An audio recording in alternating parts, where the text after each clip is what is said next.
got to have your paperwork together. You got to know exactly what you're doing. It is an excellent program, like you said, and if you have training to like set people up before they get into it, I think that's great. So go, if you're interested in NACA and he has a training, go through it, because most people do not finish this program. They just do not have the patience.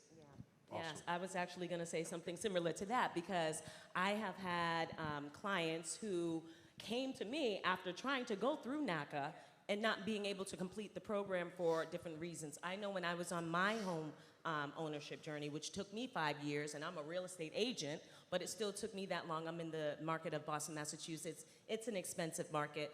But when I went through NACA, it didn't really fit the needs of what I needed, and I would say that too. Sometimes it really doesn't fit. And it's an awesome program. I would say if you can go through it and you can get there, it's wonderful. Oh, yeah. But for some people, it may not fit, and I think the missing piece with one of the obstacles is insight and guidance. So like she was saying, if you have a program that can guide people through that, y'all need to be signing up for that program, because you don't want it to become another obstacle that just makes you just stop doing it. And then you mentioned the income piece, super important. So the three kind of pillars of getting into home ownership is income, is your savings for your down payment and all the upfront costs, and your credit. So if you don't have one of those things, chances are you're not going to be able to do it. So it's like an all-encompassing strategy that you need to be attacking.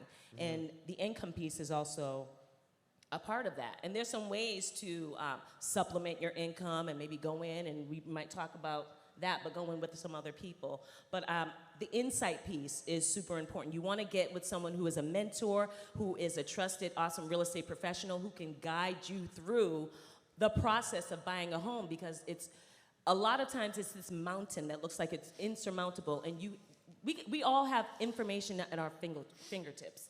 We can Google anything and get information about anything. What is the insight? What does it mean to you in your specific situation? Every real estate transaction is like a fingerprint.